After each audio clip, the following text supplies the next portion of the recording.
about 5 models. New Sumo, one of the flagship series of Symphony, including double-decker. High flow, Duet series of cooling fans. So this is the product which will be sold around the year. As of now, we are selling only through e-commerce platform. And the uniqueness is it has a detachable pedestal for dual usage on the table as well as floor standing. And down the line, we are also going to come out with other models under the series. So this is the advertisement campaign. So we'll take you through one of the TV commercials.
So now coming to new launches in industrial and commercial air coolers.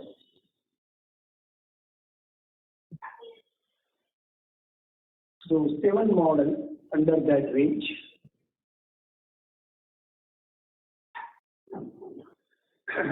And also we have launched a range of accessories for quick installation and standardization of industrial and commercial air coolers. And these are some of the new client additions in June 22 quarter of industrial air cooling, including big basket, delivery, well spun, and Hawkins.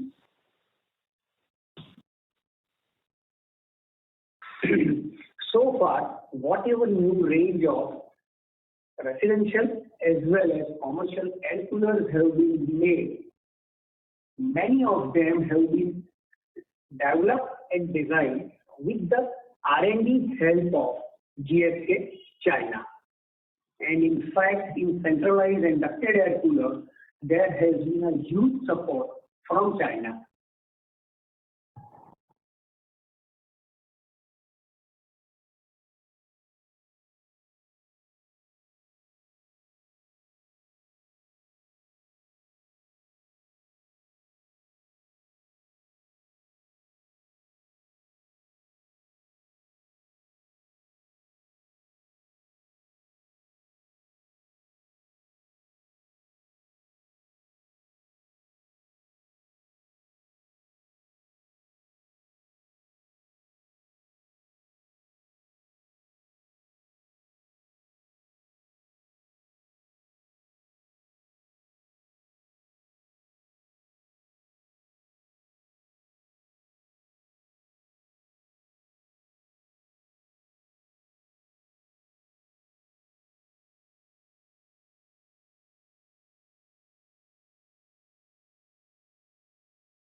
So now coming to new launches in our subsidiaries.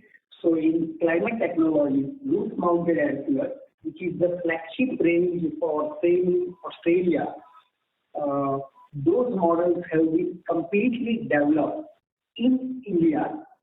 Their toolings are ready, and starting from next month, these products will be manufactured in India, and this will completely replace all rooftop models production from Australia to India.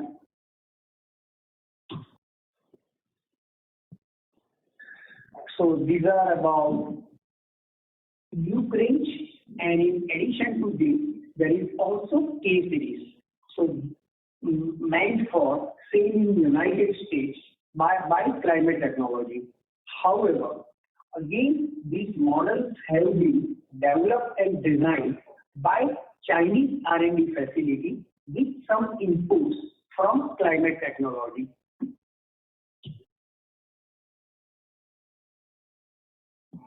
New launches in Inco, Mexico. HT series air cooler in Mexico. And GSK China, developed locally, household air coolers. So if you may recollect, until 2 years before, GSK had negligible presence in household air coolers, as Munter, from whom we acquired the company, had stopped the production of household air coolers. But we are relaunching and trying to establish in China. So coming to D2C brand. So in the summer of 20, as you may recollect, we had initiated direct sales to consumers from our own website, and it has attained some traction. In fact, in current year, it has attained substantial traffic, and it has been really appreciated by the customers. So I request Devan to take you through some of the features of D2C. Yeah, hello. The D2C was launched as entirely the strategy was to launch a new channel for the convenience of the clients, and the main purpose was to give the sales for around the year, so that we did not wanted to lose out on the spot of the summer in the regions of India. We wanted to cover that as well. So this was one of the ideas behind the D2C as well, and because of the COVID, it has accelerated the this D2C campaign. Now it also gives us the flexibility to generate sales anywhere across the region in India, and the D2C is completely automated from purchase till sale. The entire channel is being completely automated, and there is a minimal human intervention in this. And we have adopted global standard of e-commerce in D2C. Now the launch of it is mainly to iterate the user experience and user interface. So we have completely aligned with the global standard. And this is the quick outlook of the D2C also.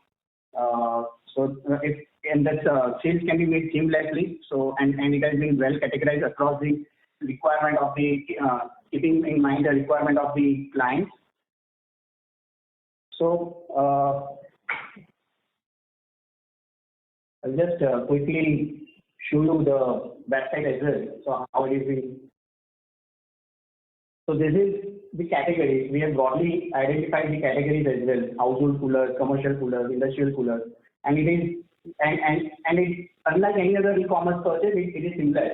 So right from clicking on the coolers, you can get the quick overview of the particular cooler. So and purchase is also made very seamlessly. So it's replicating the global e-commerce sites.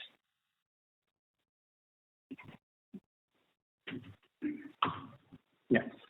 So now coming to quarterly financials. So this is about the consolidated sales during the quarter, we have registered top line of 238 crore versus 162 in June 20. Of course, June 20 itself there was a degrowth, so that's not a correct comparison. And vis-a-vis June 19, which was a normal quarter, 304 versus 238.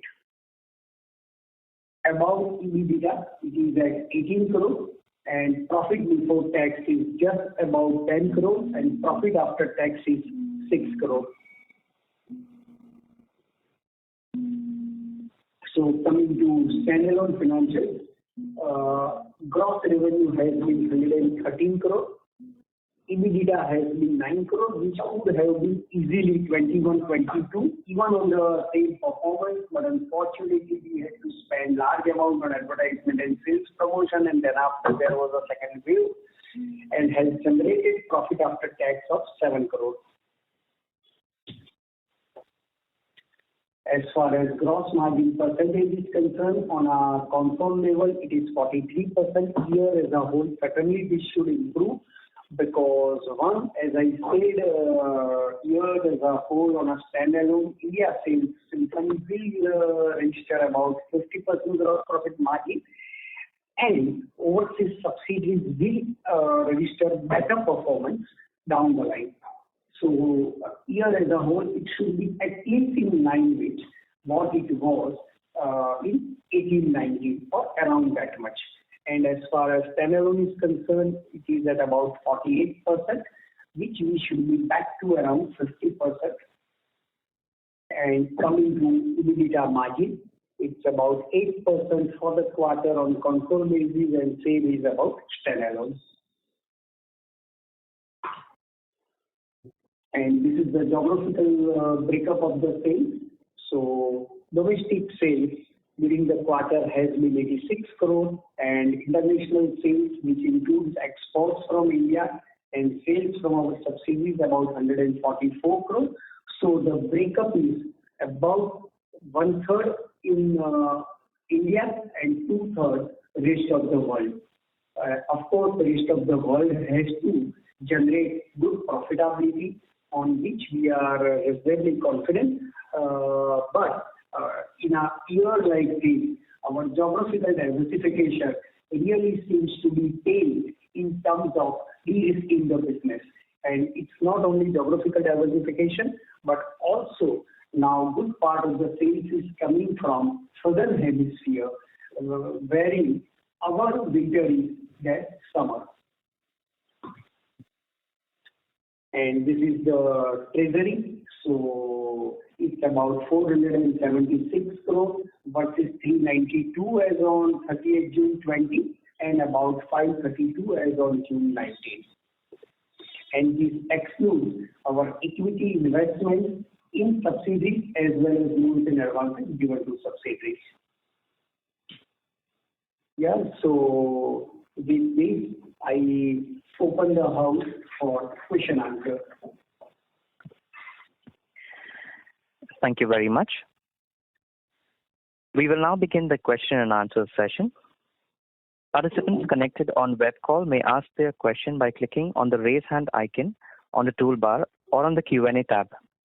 Participants connected via audio call may enter *1 on their touchtone telephone.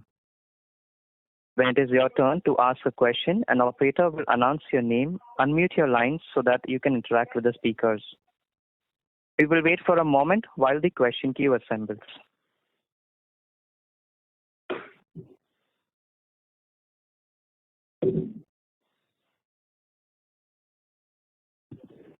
Our first question is from Omkar Garade from Shree Investments. Please go ahead.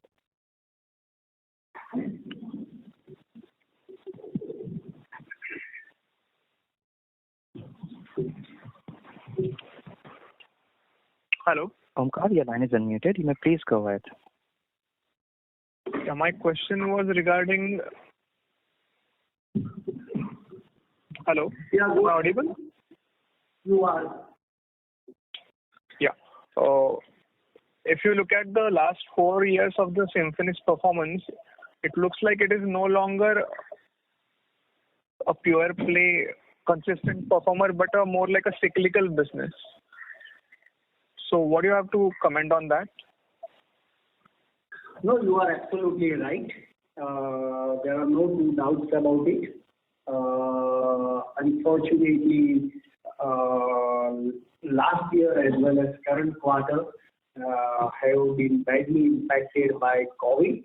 In fact, when we had silver lining by way of March 21 performance, wherein for this quarter, vis-a-vis any quarter, we registered the highest ever top line and profitability, but it could not be sustained post 15th of April.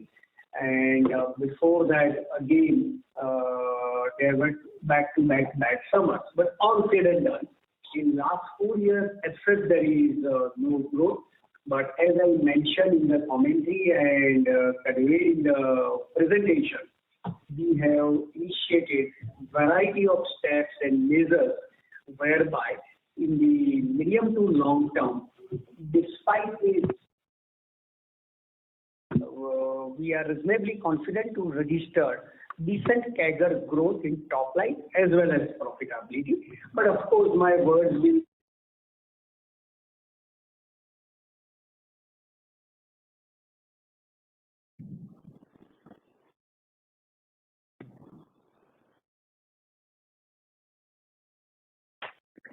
Is the question answered, Omkar?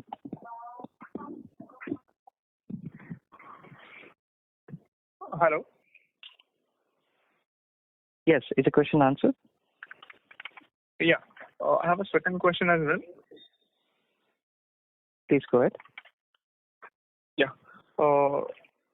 Wanted to know your thinking on how you are going up and how the upcoming quarters. breaking. Please carry on. Yeah. Wanted your view on how you are going to use the treasury you have and how has been the performance so far in the current quarter. As far as treasury is concerned, we have stated shareholder payout policy whereby we have declared that at least 50% of the PAT will be paid by way of either dividend or by way of share buyback. So that remains. It's possible that in 1 or 2 quarters, it may not be the proportionate payout, but you may recollect that in 1920, the payout was 109%. So we will ensure that in 1 or 2 quarters, or as it happened in 2021, wherein we deem it appropriate to be conservative considering the uncertainties, but certainly it will be taken care. As far as use of the treasury in acquisition is concerned, as such in the immediate future, unless there is some compelling opportunity, we don't really intend to have it. And as far as current quarter, that is September quarter performance is concerned, it has begun well, but it's just about 3 weeks of the current quarter. But I gave a broad outlook as to how we are looking at FY21-22 with details.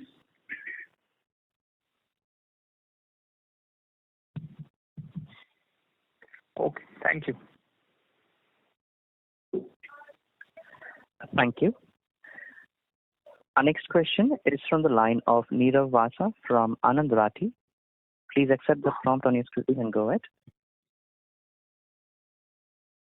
Hello, sir. Is my voice clear? Yes. Yeah. So, sir, my question was pertaining to the debt repayment. If I recollect from my last call, you had stated that the chances were good that the outstanding long-term debt that we are having of around 140 crores might be prepaid or maybe, paid, some part of it might be paid earlier. So I understand that the current situations are quite challenging, but are you still optimistic that this debt can be repaid earlier, or maybe by the end of FY22 we see significant debt reduction? Thank you. We have already witnessed that reduction in working capital facility of climate technology. To an extent, it has partly taken from taken care from its own operations and cash flow. As far as its long-term debt, which was taken for acquisition, we don't anticipate any major reduction by March 22. What we were expecting and what we had conveyed, we have 5 years to repay. Starting next year, 22-23, we see some ray of hope. And in that respect, whatever is the debt repayment schedule, still at this point of time, we feel that it is feasible. And thirdly, as you may be aware, the objective of raising this debt was not really just meant for acquisition, but number one, Australian dollar has a huge fluctuation. So first and foremost, to take care of currency fluctuation. Secondly, that debt we have raised at the most competitive rate, and that acquisition loan currently is at about all-inclusive cost less than 4%.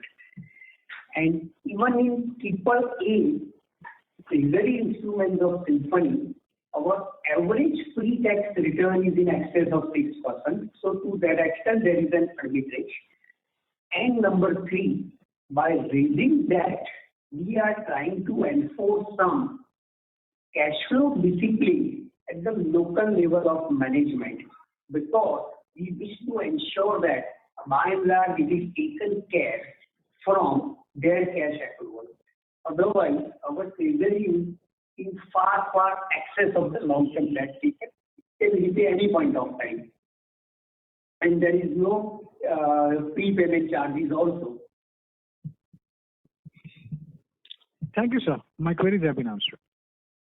Yeah. Thank you. The next question is from the line of Abhishek Jain from Arihant Capital. Please go ahead. Thank you for taking my question. Sir, can you throw some light on the climate change right now, how the things are shaping up currently, and what is your long-term view on the same? And I've joined the call late, so maybe I'm sorry if you have been repeating also. Second, how the things are shaping up post-COVID, things are picking up right now on the domestic side of the market. That's it from my side. Thank you. Can you please repeat first part of your question? So how the climate change is shaping up the Australian business, if you can throw some light on this thing, Australian and US business. Last quarter we had one order. This quarter, how the things are shaping up, and domestic side post-COVID, how the things are shaping up. Both things, if you can put up some light. Okay. So as far as climate change impact is concerned, as you may be aware, even in last week of June as well as in beginning of July, there was a heat wave in some parts of the country. And hence, despite significant summer was lost in many pockets of the country, that is in northern India and some parts of western India, the inventory is back to normal end season inventory. And in some parts, in fact, it is a stock out. Secondly, in United States, where we registered the business in excess of 100 crores in FY21, there is a complete stock out, because there also, in some parts, there was a heat wave. As far as Australia is concerned, we are not witnessing any major change, but we are aware that in Europe, we couldn't export much, either from India or from GSK China, because international freight costs have increased substantially, and they also wanted to keep it on hold. But they are repenting, because in many European countries also there is a heat wave, and whatever carry forward stock was, it was stocked out long before. So, as it is known, because of climate change, if we really see in the medium to long term, temperature is going to increase. There is going to be a severe summer, and to take care of the seasonality, we have tried to de-risk by way of geographical diversification. Does this answer your question? Thank you, sir. Thank you. Thank you. Thank you. Participants connected on web call may ask their question by clicking on the raise hand icon on the toolbar or on the Q&A tab. And participants connected on the audio call may enter *1 to ask their question. We'll take the next question from the line of Sarah Singh from HDFC Securities. Please go ahead. Hello, sir. Thank you for taking my question. So earlier you were talking about the inventory. So can we get the overall Indian market sense on the inventory level for Symphony? Sure. So as of now, inventory is certainly higher than the normal inventory. However, as I said earlier, in some pockets of the country, because of heat wave, their inventory is either normal or there is some stock out. But there are some few pockets. All said and done, the inventory as of now is lower than the inventory which was at the end of June 20, but certainly higher than, say, June 19 or earlier normal year. All right, sir. That helps. So, secondly, on the trade partners conference, like what are we seeing from the channel partners? After another washout of seasonal demand, what are their sense? Like, how are they coping up with it, and how do we hope to help them out this year? Sure. So the veteran trade partners are by and large fine.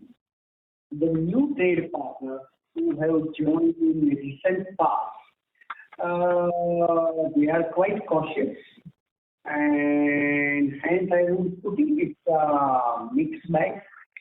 But I must say that the kind of hand-holding which Symphony has done and is going to do is far, far better than peers, and hence, despite this growth, the Symphony's market share, even in terms of the secondary sale, is at least in line with the earlier years, or if at all, it might have improved. Okay, that helps. And lastly, sir, sorry. Yeah, and I think this is a question of time. Why it's a question of time?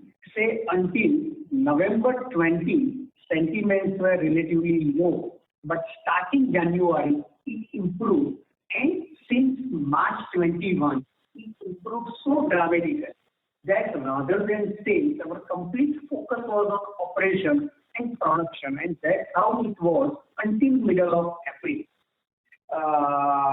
So, if reasonable normalcy is restored, we don't see any reason why that should not be repeated, not only in the ensuing quarter, but ensuing years also. And we should keep in mind the kind of models which Symphony has launched, that is saying many models are generation gap, and that really commands the pricing power, and hence we made the statement that at least for domestic sales, our gross profit margin will be back to normal for year as a whole. Mm-hmm. Thank you for that. And lastly, sir, for the CT revenue and margin, do we have any 22 numbers in like we're looking at right now? So as I conveyed in my presentation, certainly FY22 we are looking at much better than FY21, and if there are no major hiccups, we are looking FY22 in line with, or if everything goes well, maybe even better than 1920. All right, that really helps. Thank you so much for this opportunity, and best of luck for the coming quarters. Thank you. Thank you. The next question is from the line of Varun Patni from Quant Mutual Fund. Please go ahead. Yeah, hi. Am I audible? You are. Hello. Yeah, you are. Yeah. So, my question was with respect to the advertisement expenditure. So, do you have any plans, further doing such expenditure in coming quarters, or is it done for the year? Any plan? Advertisement. Some background noise. Yeah. Yeah, about advertisement. No.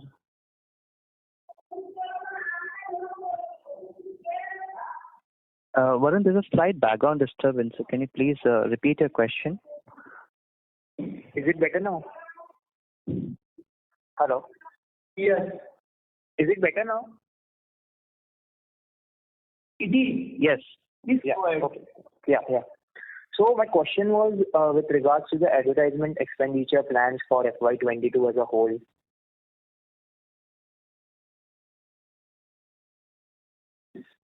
No, so as such, in off-season quarter, that is until December, barring some nominal amount, no major advertisement and sales promotion is incurred. So mainly it will be in March quarter, and on need base that will be decided. So as of now, we have not prefixed, but it will evolve. Okay. And so you mentioned about the D2C sales. So what proportion of the quarterly sales was D2C sales? Like what percentage is D2C? So what I will say that total e-commerce sales registered very robust growth, which includes all kind of e-commerce sales, and that has been in triple-digit percentage. It has been in? More than 100%. Okay. And so you mentioned you have got pricing power in some of the new products that you have launched. So if you can tell something more about that, why do we have such pricing power in those products?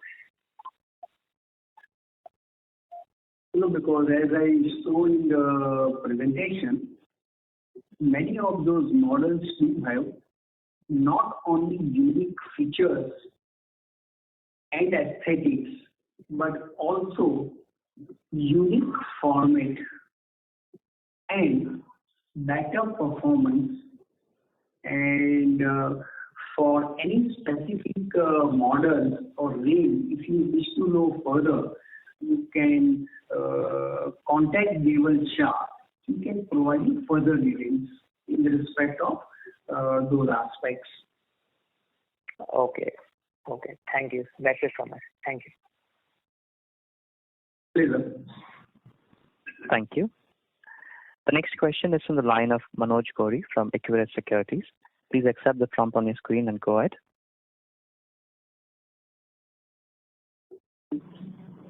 Yeah. Am I audible? You are. Yes, you are. Yeah. So basically, if you look at, as per my understanding, what we have guided is roughly around, like, you're targeting 50% gross margin. So that would be on a consolidated basis, right? No. 50% gross margin, Manoj, is on a standalone basis. And Right. in line with normal years, what we used to have, console margin should be in line with last year, or it may be better than last year. Right. Understood. So, sir, the Q4 gross margins, obviously Q4 for subsidiaries is relatively heavier, and accordingly we witnessed sharp expansion in gross margins during Q4 of FY21. So similar trend should be visible during Q4 of FY22 as well. Absolutely. Right. And so my last question would be again on the gross margin. So if you look at, you are very confident about strong volumes going forward as compared to last year, and in fact you can surpass FY20 numbers as well. So along with it, you are targeting 50% gross margins as well.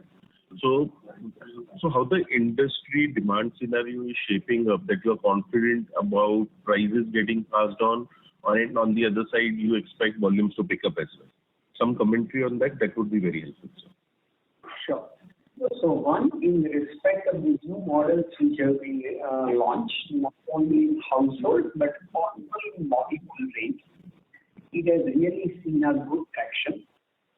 In fact, even during bad summer, some of these models were relatively out of stock. Of course, just 2 or 3 models, not many. Number 3, the kind of response and the feedback and the confidence which has been expressed not only internally but also by the trade partners. And number 3, starting 1st July, we start new pricing, and so far in the month of July, that pricing has been accepted well. Secondly, as I conveyed, even in respect of exports, we feel that in current year we should cross the milestone of 100 crore easily in respect of exports, considering overall international demand and some of the visibility what we have. Of course, on exports to our subsidiaries, especially with regard to climate technology, margin will be low, but end-to-end margin will be maintained because substantial margin will be at the level of climate technology. But in the rest of the world, the margin should be maintained. So you may be aware that for last many years we were trying to break that milestone, and that seems feasible in current year. Right, sir. That was very helpful, sir. Thanks a lot and wish you all the best, sir. Thank you, and Manoj, good to see you are back in office. And yes, sir. Yeah. Okay. Yes, sir. Thank you. Reminder to participants connected on the web call may ask their question by clicking on the raise hand icon on the toolbar or on the Q&A tab. Participants connected via audio call may enter *1 to join the queue. Our next question is from the line of Ashok Kumar as an individual investor. Please go ahead.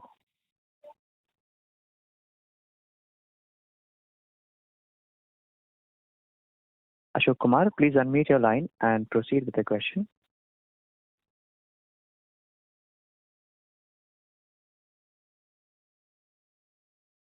Ashok Kumar, if you can hear us, can you please unmute your line and go ahead with the question?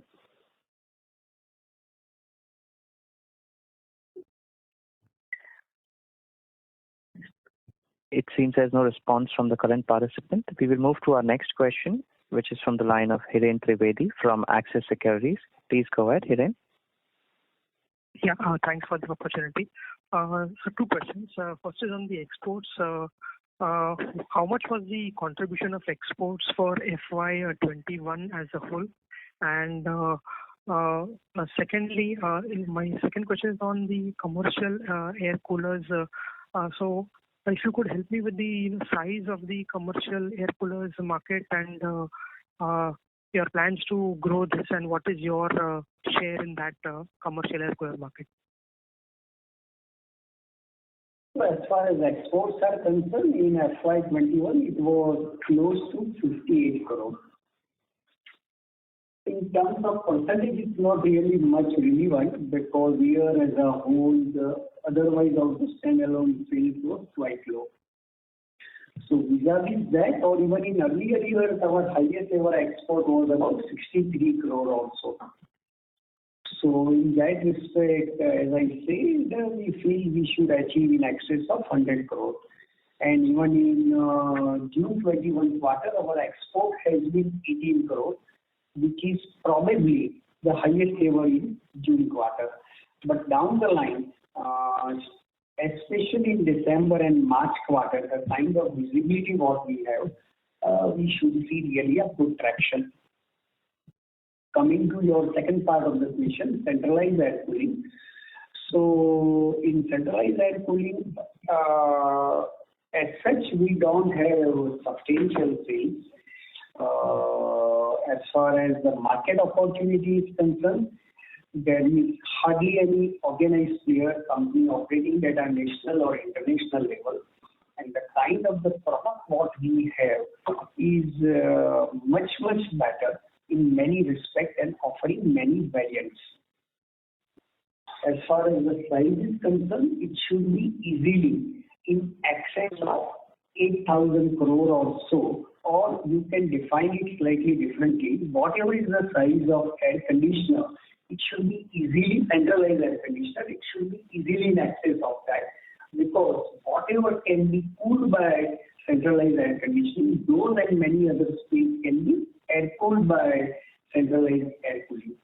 In fact, starting July 19, we had started local manufacturing of centralized air cooling. Until then, we used to import from Mexico and China. And coupled with that, we have launched many more suitable models which have been well accepted in India. And on account of that, the benefits are, number one, lead period has reduced substantially. Number two, saving in custom duty. Number three, saving in logistic costs, and much better quality control and domestic handling. So we should have got the benefit of those initiatives starting summer of 20. Unfortunately, on account of COVID, so far we have not been in a position to reap those benefits. But we are substantially trying to improve the capability in that respect. And starting current year, it should see some decent number. Thank you, sir. That was helpful. Thank you. A reminder to participants connected on the web call, you may click on the raise hand icon on the toolbar or on the Q&A tab. Participants connected via audio call may enter *1 to join the queue.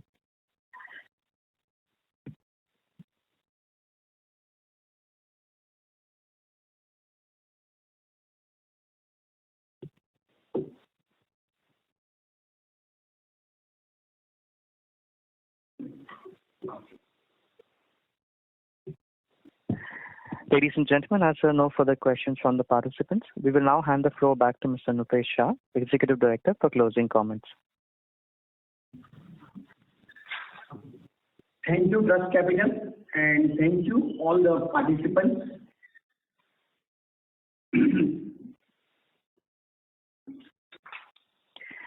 Thank you very much. Ladies and gentlemen, on behalf of Trust Financial Consultancy Services Private Limited, thank you very much for your participation. You may now click on Exit Meeting to disconnect. Thank you.